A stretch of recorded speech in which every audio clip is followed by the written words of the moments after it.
संत शिरोमणि आचार्य श्री 108 विद्यासागर जी महाराज एवं आचार्य श्री 108 समय सागर जी महाराज के परम प्रभावक शिष्य मुनि श्री 108 अरह सागर जी महाराज के मुखारविंद से मुखरित मंगल प्रवचन श्रवण कीजिए प्रतिदिन 7 बजे सिर्फ आदिनाथ टीवी चैनल पर।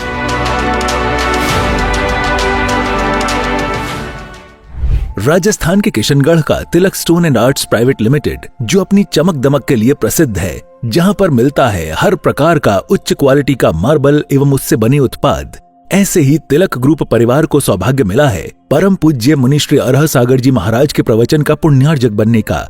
ये एक ऐसा परिवार है जो समाज एवं संत सेवा में हमेशा अग्रसर रहता है और इसकी सेवाएं भी हमेशा उपलब्ध रहती हैं। इस कार्यक्रम के पुण्यार्जक हैं स्वर्गीय श्री ताराचंद जी प्रेमलता जी गंगवाल की पुण्य स्मृति में प्रवीण, संजय, राजीव, ऋषिका, शाश्वत एवं विधान गंगवाल तिलक ग्रुप और तिलक मार्बल परिवार किशनगढ़ राजस्थान के सौजन्य से। वेबसाइट www.tilakstonearts.com, संपर्क सूत्र 9319374633, ईमेल sales@tilakstonearts.com। इस कार्यक्रम के पुण्यार्जक हैं स्वर्गीय श्री ताराचंद जी प्रेमलता जी गंगवाल की पुण्य स्मृति में प्रवीण, संजय, राजीव, ऋषिका, शाश्वत एवं विधान गंगवाल तिलक ग्रुप और तिलक मार्बल परिवार किशनगढ़ राजस्थान के सौजन्य से। वेबसाइट www.tilakstonearts.com, संपर्क सूत्र 9319374633, ईमेल sales@tilakstonearts.com।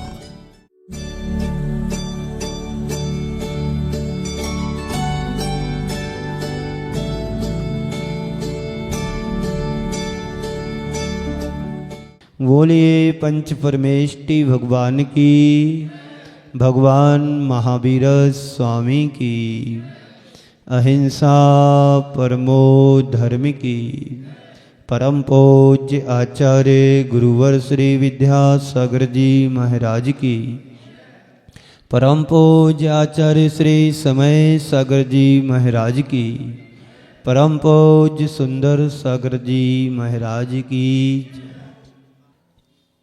एक पिता के 2 बेटे थे।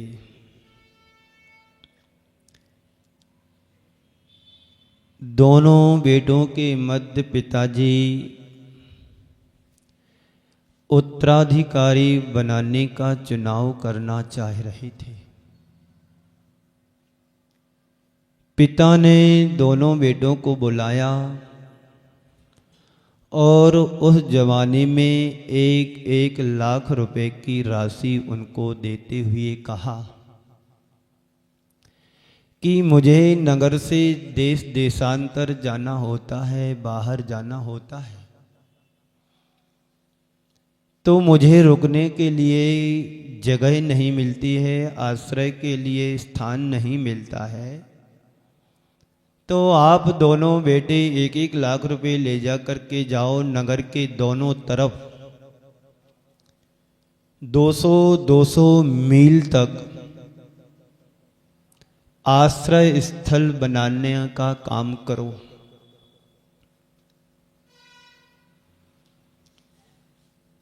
चूंकि मुझे विश्राम के लिए जगह मिले, दोनों बेटों को 1 लाख रुपए दिए। तय समय में दोनों बेटों ने जाकर के अपनी अपनी दिशाओं में घर बनाए पिताजी के रहने के लिए। जितना घर बना सके उतने घर बनाना, ताकि मैं वहाँ पर रुक सकूं। पहला बेटा बड़ा समझदार था, कैलकुलेट था। उसने समझदारी से काम किया, दिमाग लगाया और लाख रुपए में 200 मील तक घर बनाना शुरू कर दिया। लेकिन आज की महंगाई के ज़माने में 1 लाख रुपए में एक भी घर नहीं बनेगा। सरकार भी देती है तो 2.5 लाख रुपए देती है, देती कि नहीं देती अब पता नहीं, अभी क्या कर रही है। फिर उसने दिमाग लगाया कि 10-10 मील पर उसने एक एक घर बनवा दिया, मात्र 10-10 हजार रुपए में। समय पूर्ण होने पर, समय पूरा होने पर पिता ने दोनों बेटों को बुलाया। बोले, क्यों तुमने हमारा काम कर दिया? आप भी किसी को काम बतलाते हैं और बाद में पूछते हैं समय से, क्यों वो काम हो गया जो काम मैंने कहा था।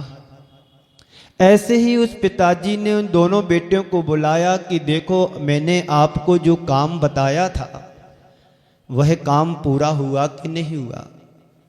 बेटे ने कहा, हाँ पिताजी, आपके बताए अनुसार मैंने सारा काम कर दिया। सबसे पहले पिताजी ने बड़े बेटे को बुलाया, कहा, क्या बनाया, कहाँ बनाया, चलो मुझे चल कर के दिखाओगे?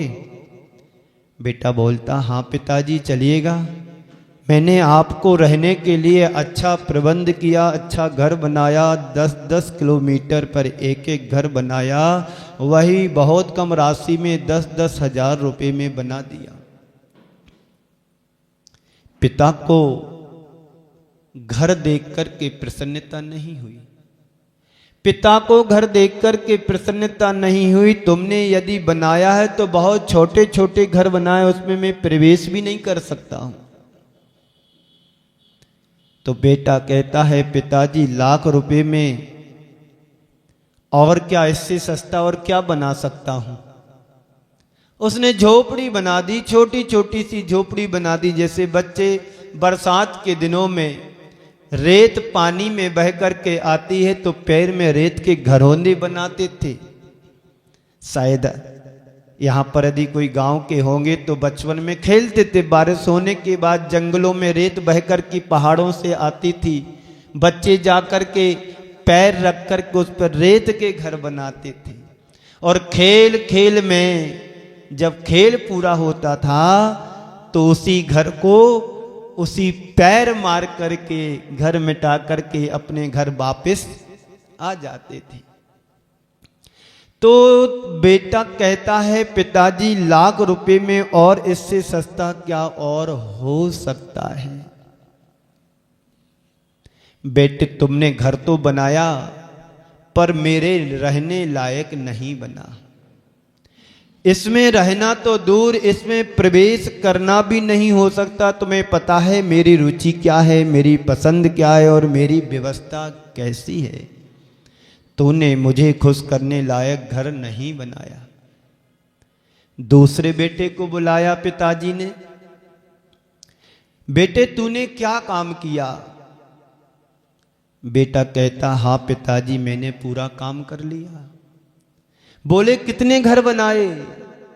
दूसरा बेटा कहता है, पिताजी मैंने एक भी घर नहीं बनाया। पिताजी मैंने एक भी घर नहीं बनाया। बोले, क्यों नहीं बनाया? मुझे उसकी कुछ भी आवश्यकता समझ में नहीं आई। बोले, मेरा काम कैसे होगा? बोला, पिताजी आपका काम सब हो गया है। क्या काम किया तूने? एक भी घर नहीं बनाया। मैं कहाँ रहूंगा? देश विदेश मुझे जाना पड़ता है, रास्ते में रुकना पड़ता है, कैसे काम चलेगा? बेटा कहता है, पिताजी इन दिनों मैंने एक भी घर नहीं बनाया। 100 मील तक, 200 मील तक जितने घर थे उन सबको मैंने अपना मित्र बनाया। इसमें कुछ भी पैसा मेरा खर्च नहीं हुआ। मैंने सिर्फ एक ही काम किया, सबको अपने व्यवहार कुशलता से, प्रेम वात्सल्य से मैंने सबको अपना मित्र बना लिया। आप चाहें जहां भी जाकर के किसी भी घर में रुक सकते हो। आज हर घर आपके लिए दरवाजे खोल करके बैठा है कि मेरे सेठ जी आएंगे, मेरे पिताजी आएंगे, उनके लिए मेरा घर सुरक्षित है। आपने मुझे लाख रुपए दिए थे, मेरे मुश्किल से 10-5 हजार रुपये व्यवस्था करने में आने जाने में खर्च हुए और बाकी पैसे आपके सुरक्षित हैं। पिता ने बेटे को धन्यवाद दिया, उसे अपने गले से लगाया और पिता कहता है, उम्मीद मुझे तेरे ऊपर ही थी कि तू ही मेरा उत्तराधिकारी बनने लायक है। बंधुओं, हम अपने जीवन को देखें कि हम कहाँ हैं। अपना समय, शक्ति और संसाधन घर बनाने में लगा रखे हो या किसी को अपने व्यवहार से, प्रेम वात्सल्य से मित्र बनाने में अपना समय लगा रहे हो। ज्यादातर लोग संसार के अपने लिए घर बनाता है और अपने परिजनों के लिए घर बनाता है और घर बनाकर के सारी जिंदगी गुजार करके चला जाता है, लेकिन उसके व्यवहार से कोई संतुष्ट नहीं होता है। संत कहते हैं घर नहीं प्रेम का घर बनाओ। यदि तुम पदार्थ की तरफ भाग रहे हो तो समझना कि घर बना रहे हो, और अगर परमार्थ की ओर तुम्हारा झुकाव है, अनुराग है, तो समझना कि हम मित्र बना रहे। तुम्हारे द्वारा पदार्थ कितना काम आता है ये तो कहा नहीं जा सकता है, लेकिन तुम्हारे द्वारा बनाए गए मित्र, प्रेम संबंध तुम्हारे जीवन भर काम आने वाले हैं।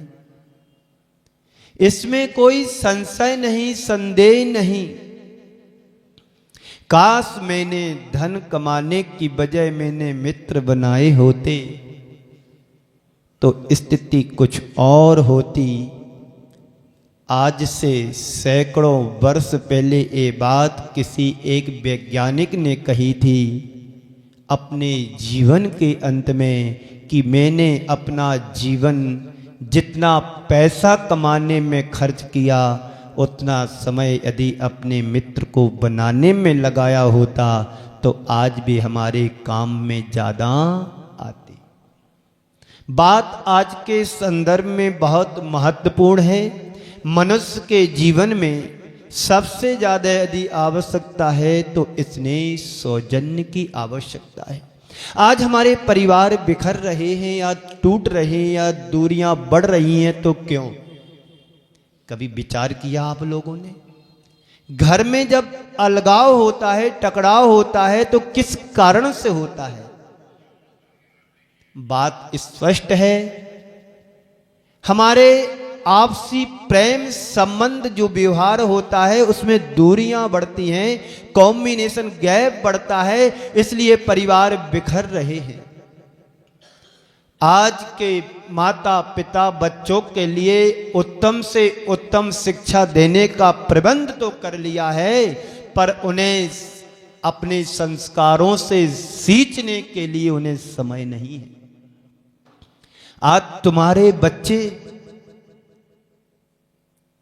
पढ़ने के लिए गांव से बाहर जाते हैं। कभी आपने सोचा कि बच्चों के साथ साथ, शिक्षा के साथ साथ हमें संस्कार भी देना है? आज बच्चों को सीए बना रहे हैं, आज बच्चों के लिए आईएएस आदि की ट्रेनिंग दे रहे हैं, एग्जाम दिला रहे हैं, पढ़ाई करा रहे हैं, वकील बना रहे हैं, डॉक्टर बना रहे हैं, पर उन्हें व्यवहारिक जीवन में कुछ भी ज्ञान नहीं है। वही बच्चे पढ़ लिख करके योग्य बन जाते हैं, पर उन्हें भोजन खाना बनाने का ज्ञान नहीं होता है। यहां तक कि शुद्धि बोल नहीं पाते हैं। अभी पिछले बीर गांव में मैं था, जैन परिवार में आहार हुआ, शुद्धि बोलो तो बोलती है उसकी माँ कि महाराज ये बाहर रहते हैं, धर्म से दूर हैं, शुद्धि बोल नहीं पाते, कभी आहार नहीं दिया। तो मैंने कही अब तुम दूर ही रहो, क्योंकि आगम में ये बताया गया है कि जब तक कोई शुद्धि नहीं बोलता है तो उससे आहार लूं कैसे। बच्चों को उच्चतम शिक्षा देने के इंतजाम तो हमने बहुत बना लिए, पर संस्कार देने के अभी हमारे पास कोई व्यवस्था नहीं है। प्रेम और वात्सल्य तभी पनप सकता है जब तुम्हारा संयुक्त परिवार तुम्हारे साथ रहता है, तब। प्रेम और वात्सल्य आज हमारी समाज से, परिवार से दूर भाग रहा है। इसकी वजह क्या है? इसका कारण क्या है? कारण स्पष्ट है कि हम जन्म से ही बच्चों को दूसरों के हाथ में सौंप देते हैं कि वही पालन पोषण करते हैं, वही खिलाते पिलाते हैं, वही घुमाते हैं, और दोनों पेरेंट्स माता पिता जॉब करते हैं, तो उन्हें प्रेम और वात्सल्य मिलेगा कैसे? आज देश विदेशों में यही हो रहा है। दोनों जॉब करते हैं, पैसे कमाते हैं और दाय को लगा देते हैं, किसी सर्वेंट को लगा देते हैं, उनसे बच्चों को खिलवाते हैं, पिलाते हैं, उन्हें बच्चों को संभालते हैं। माता पिता से ज्यादा प्यार उन्हें दूसरों से मिलता है तो वो उन्हीं के हो जाते हैं। परिणाम ये निकलता है कि हमारा बेटा हमारी बेटी हमारे होते हुए भी हमारे नहीं हो पाते।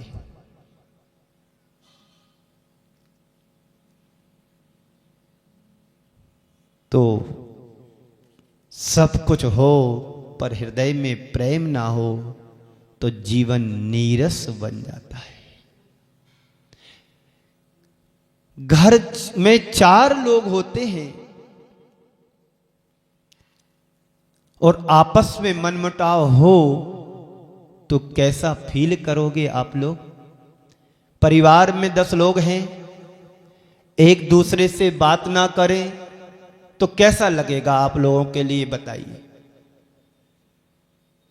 बोलो, बात समझ में नहीं आ रही? घर में 10 लोग हैं और 10 लोग आपस में बातचीत ना करें, एक दूसरे से ना बोले तो एक दूसरे को कैसा लगेगा? अच्छा लगेगा क्या? नहीं लगेगा। सब कुछ होने के बाद भी यदि आपस में मनमुटाव है तो अच्छी अनुभूति नहीं होगी, और आपस में प्रेम भाव होता है तो सबका मन प्रसन्न रहता है। इसलिए कहा गया है, जिस घर में प्रेम ना हो श्वास तो है पर प्राण नहीं है। बात तो ये सच है, मन में हृदय में प्रेम ना हो तो संवादहीनता का वातावरण बनता है, और संवादहीनता और शमशान की वीरांगनी में अंतर ही क्या बचा? आपस में संवाद होना चाहिए, आपस में प्रेम व्यवहार होना चाहिए, आपसी संबंधों में मधुरता आनी चाहिए। एक दूसरों के सुख दुख में साथ दो, एक दूसरे के लिए सहयोगी बनो, एक दूसरे के प्रति प्रेम व्यवहार का वातावरण रखो। सम्यक दर्शन के इस वात्सल्य अंग को व्यापक अर्थ में हमें लेना चाहिए। आज परिवार में, समाज में ये बात उपेक्षा पूर्ण देखी जा रही है। एक साथ रहने के बाद भी एक दूसरे से वार्तालाप नहीं होती है, संवाद नहीं होता है। पति पत्नी में टकराव होता है, भाई बहन एक दूसरे से नहीं बोलते हैं, देवरानी जेठानियों में दूरियां बढ़ जाती हैं, सास बहू में यही हो रहा है ना। सास चाहती है कि बहू मेरे हिसाब से चले, और बहू चाहती है कि सास मेरे आधुनिकता के हिसाब से चले। दोनों में दूरियां बढ़ जाती हैं, बातचीत होती नहीं है, एक दूसरे का चेहरा देखना पसंद नहीं करते हैं। कारण आपसी प्रेम संबंध का अभाव। जब तक बच्चे छोटे रहते हैं तो माता पिता उन्हें डांटते भी हैं, पीटते भी हैं, सब कुछ करते हैं। जब बच्चे एक उम्र में बराबरी के हो जाते हैं तो उन्हें डांटना भी महंगा पड़ जाता है। संत कहते हैं बच्चों को मारे नहीं, पीटे नहीं, डांटे। डांट करने से बच्चा संभल सकता है, मारने से बच्चा दूर हमारे जीवन से चला जाएगा। वो यह सोचेगा पिताजी मुझे मार ही लेंगे, और क्या करेंगे। डांटने से बच्चे संभलते हैं और डरते हैं। तो डांटने के साथ हमारे पास प्रेम व्यवहार भी होना चाहिए। तुम्हारी डांट में बासल और प्रेम भी होना चाहिए। तो सम्यक दर्शन के इस बासल अंग की व्यापक अर्थ में हमें लेना चाहिए। घर परिवार के संदर्भ में भी और समाज के संदर्भ में भी आज मैं आपसे कुछ बात करूंगा। घर परिवार की बगिया में पुष्प कैसे खिले, घर परिवार में पुष्प कैसे खिले, इस बात पर मुझे ध्यान देने की आवश्यकता है। सब चाहते हैं कि मेरा परिवार सुख शांति से रहे, मेरा व्यापार अच्छा चले, मेरे पारिवारिक संबंध अच्छे रहें। हर व्यक्ति चाहता है, लेकिन उस राह पर चलना कोई नहीं चाहता है।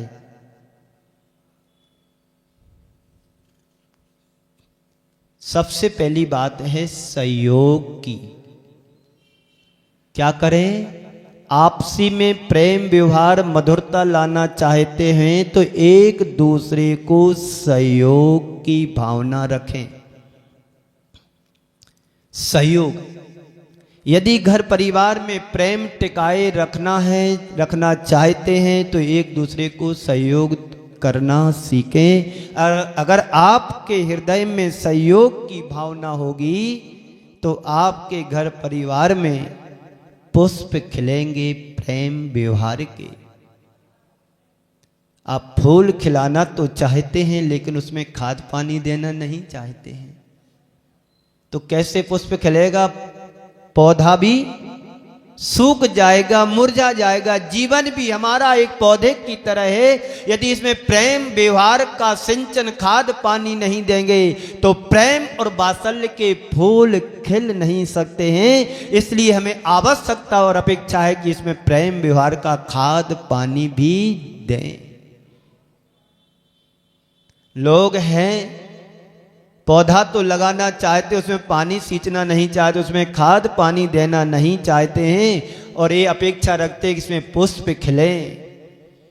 तो ध्यान रखना, कभी पुष्प नहीं खिल सकते हैं, फूल नहीं खिल सकते हैं। फूल तो दूर की बात है, उसमें कौपले भी नहीं आएंगी। एक समय आएगा वह पौधा भी मुरझा करके गिर जाएगा। तो अपेक्षा है, जरूरत है, एक दूसरे को कोऑपरेट करने की प्रवृत्ति होनी चाहिए। आज अगर घर परिवार में यदि तुम्हें किसी चीज की आवश्यकता है और घर के सदस्य सामने होने पर भी तुम्हारी उपेक्षा कर दें तो तुम्हें कैसा लगेगा? घर परिवार में तो जाने दीजिए, साधु संतों के साथ भी उपेक्षा कर देते हैं। साधु संत बाजू से निकल जाते हैं, समाज के लोग देखने नहीं जाते, दर्शन करने नहीं जाते, मिलने नहीं जाते। कहीं महाराज आ गए तो आफत आ गई। ये प्रवृत्ति, ये सोच आज लोगों के मन में पनपने लगी है, क्योंकि स्वाध्याय का अभाव हो रहा है, धर्म का अभाव हो रहा है। चौपाटी पे बैठ करके घंटों बातें कर लेंगे, गुरु के पास जाने के लिए डरते हैं।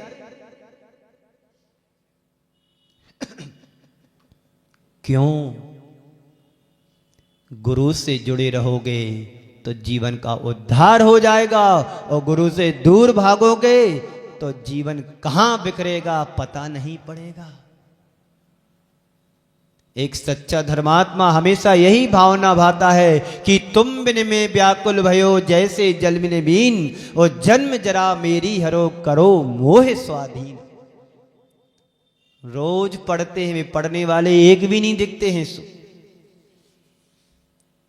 भगवान को सुना करके चले जाते, प्रभु तुम बिन में व्याकुल भयो जैसे जल बिन बीन। भैया ये मीन तो दिख रही है कि तड़प रही है पानी के अभाव में, और पानी का सद्भाव मिलता है तो उसका जीवन मिल जाता है। तो ऐसे ही हमारा जीवन है। यदि गुरु और प्रभु तुम्हारे जीवन में है तो तुम्हारा जीवन शाश्वत है, और गुरु और प्रभु तुम्हारे जीवन से हैं तो मछली की तरह हमें तड़पन होना चाहिए कि आज हमने गुरु के दर्शन नहीं कर पाए, आज प्रभु की भक्ति नहीं कर पाए। वो तड़पन तकलीफ हमारे हृदय में होना चाहिए जैसी मछली को जल के अभाव में होता है। देखी मछली को कभी जल से अलग होती तो कैसे तड़पती है। सब कुछ उसका जल है, जीवन जल ही जीवन है। जल है तो कल है, नहीं तो किल किल है। जिस गांव शहर में पानी नहीं मिलता है, पानी की कमी होती है, हफ्ता में एक बार नल आता है तो वहां पर किलकिल होती है।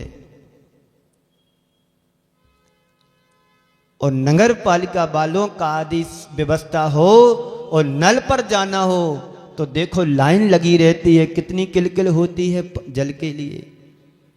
इसलिए तुम्हारे जीवन में प्रेम और व्यवहार है, वात्सल्य है, तो तुम्हारे जीवन की कलियां खिली हैं। और प्रेम और वात्सल्य सद्भावना नहीं है तो तुम्हारे जीवन में किल किल ही है। प्रेम वात्सल्य के अभाव में एक साथ रहने के बाद भी पति पत्नी के संबंध बिखर रहे हैं। एक बार पति पत्नी में झगड़ा हो गया, पति जॉब करता है, शाम को घर आया, किसी बात को लेकर के आपस में टकराव हो गया, अनबन हो गई। उसको दूसरे दिन सुबह ट्रेन पकड़ना थी 5 बजे, झगड़ करके दोनों सो गए। पति को याद आया कि मुझे 6 बजे ट्रेन पकड़ना है और 5 बजे मुझे उठना है, शायद मेरी नींद नहीं खुलेगी, तो उसने एक पर्ची लिखी,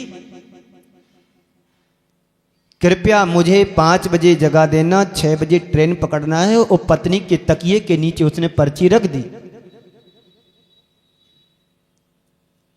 पत्नी को कुछ पता पड़ा कि इसने कुछ मेरे तकिए के नीचे रखा है, वह भी उठी, दूसरी पर्ची लिखी, कृपया 5 बज चुके हैं, उठ जाइए, उसके तकिए के नीचे रख दिया। सुबह 7 बजे नींद खुलती है और झगड़ना शुरू कर दिया। ये क्या बदतमीजी है, मैंने तुमको बोला था कि मुझे 5 बजे जगाना है, मुझे अर्जेंट कंपनी के काम से मीटिंग थी, फलानी जगह जाना था, सारा गड़बड़ हो गया। पत्नी ने कहा कि दलाकने की जरूरत नहीं है, कृपया से जैसा प्रश्न किया था वैसा उत्तर मिला, कृपा करके देख लीजिए।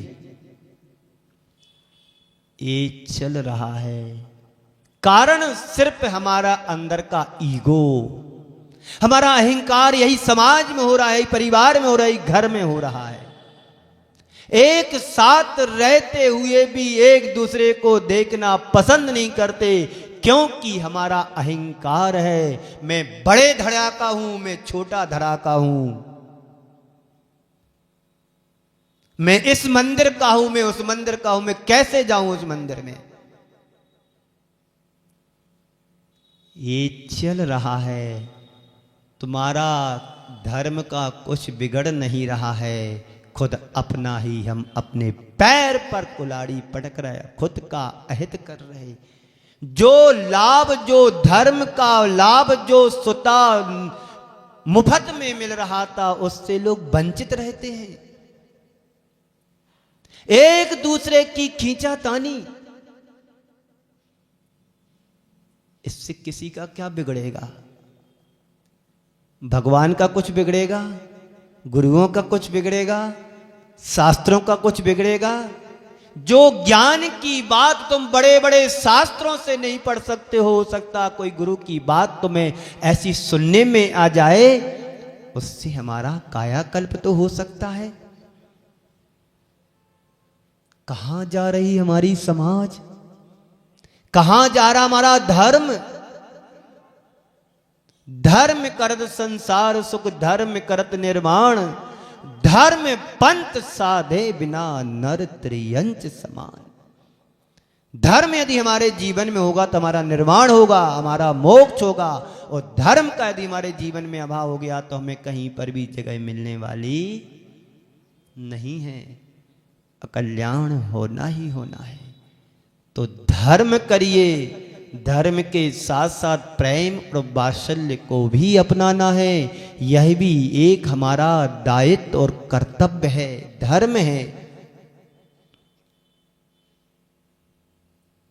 तो सहयोग की भावना हमारे जीवन में जगना चाहिए।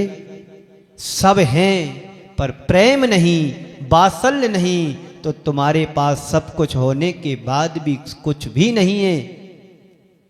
माता पिता अंतिम समय में खाट पर पलंग पर पड़े रहते हैं और उनका सगा बेटा पानी देने को भी तैयार नहीं होता है। पैसा ही सब कुछ है, लेकिन पैसा ही सब कुछ नहीं है। पैसा होने के बाद भी तुम्हारा प्रेम व्यवहार नहीं है तो पैसा कुछ करने वाला नहीं है। पैसे से तुम औषधि खरीद सकते हो, निरोगता नहीं। पैसे से तुम संपत्ति खरीद सकते हो, लेकिन सुख नहीं। पैसे से रोटी खरीद सकते हो, लेकिन भूख नहीं। पैसे से व्यक्ति खरीद सकते हो, प्रेम नहीं। क्या चाहते हो, पैसा कि प्रेम और व्यवहार और वात्सल्य? तुम्हारा प्रेम और व्यवहार अच्छा होगा, वात्सल्य अच्छा होगा, स्नेह होगा, तो हर चेहरे पर तुम्हारा चेहरा दिखेगा। ये मेरा है, ये मेरा है, ये मेरा है। पैसे वालों की हालत देख लो, अंत समय में दवाई देने वाला भी नहीं मिलता है। और जिनके पास कुछ भी नहीं है, प्रेम और वात्सल्य है, हर गली से निकल जाओ, हर जगह से निकल जाओ, मोहल्ले से निकल जाओ, आइए बाबूजी आप कहां थे, बहुत दिन बाद दिख रहे हो। एक कहावत है बुंदेलखंड में, पैसा बड़ा कि भैया, सबसे बड़ा रुपया। आज सबसे बड़ा रुपया बन रहा है व्यक्ति, और व्यवहार और प्रेम वात्सल्य कहां जा रहा है इसका कुछ भी पता नहीं है। यही संस्कार हमारी आने वाली संतति में जाएंगे। पैसा कमाएंगे लेकिन प्रेम और व्यवहार उनके जीवन में कहीं से भी नहीं है। बड़े भाई यदि संपन्नता की शिखर पर है और छोटा भाई विपन्नता से जी रहा है, तो बड़ा भाई कभी छोटे भाई को सहयोग करने की बात भी नहीं सोचता है। एक भाई करोड़ों रुपए का दान दे रहा है तो छोटा भाई हलवाई का काम कर रहा है। इस समाज की तस्वीर है। ऐसा पैसा और दान किस काम का जो हमारे अपने परिवार के लिए सहयोग में काम ना आए, दीन दुखियों के काम ना आए। संत कहते हैं पैसे की सार्थकता तभी मानी जाएगी जब हमारा पैसा अच्छे कार्यों में लगे, मानवता के कल्याण में लगे, दीन दुखियों के सहयोग में लगे, तो तुम्हारा पैसा सही है, सार्थक है। वरना पैसा तो कोई भी कमा लेता है। पैसा कुछ है लेकिन सब कुछ नहीं है। संत कहते हैं यदि घर परिवार में प्रेम स्नेह चाहते हो तो सहयोग की प्रवृत्ति अपनाओ, सहयोग देने की भावनाओं को अपनाओ। और जहां अपनत्व होगा वहां सहयोग होगा ही होगा। आप देखिएगा, जिसके प्रति तुम्हारा लगाव होता, जिससे स्नेह होता, जिससे अपनत्व होता है, आप उसको थोड़ा सा भी समाचार मिलता है, आप सहयोग देने के लिए अपने हाथ और आगे स्वयं बढ़ जाते हैं। और जहां पर अपनत्व नहीं है वहां सिर्फ परेशानी दिखती है। तो हमारा मन सहयोग के बिना नहीं रह सकता है जहाँ पर अपनत्व होता है। लेकिन आज दिनों दिन अपनत्व की भावनाएं घट रही हैं, संस्कार विहीन परिवार घर हो रहे हैं।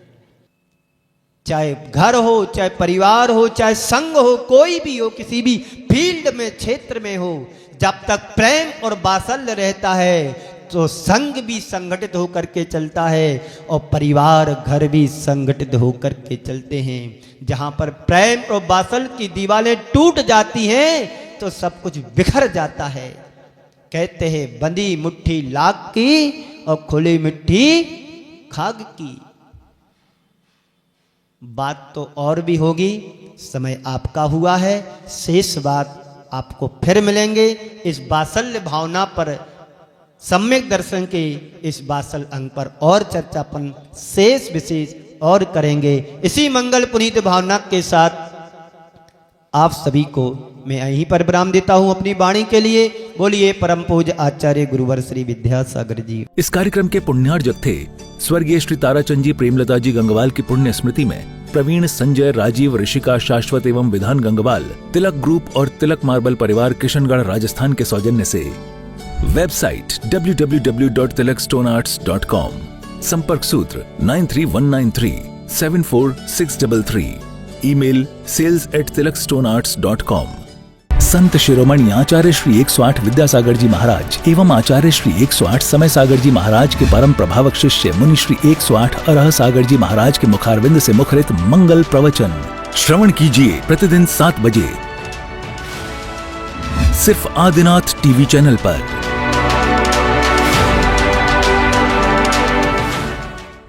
राजस्थान के किशनगढ़ का Tilak stone and arts private limited, जो अपनी चमक दमक के लिए प्रसिद्ध है, जहां पर मिलता है हर प्रकार का उच्च क्वालिटी का मार्बल एवं उससे बने उत्पाद।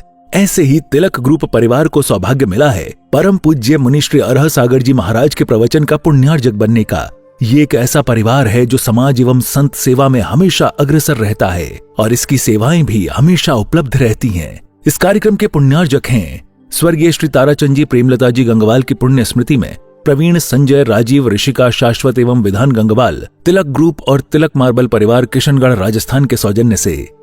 वेबसाइट www.tilakstonearts.com, संपर्क सूत्र 9319374633, ईमेल sales@tilakstonearts.com।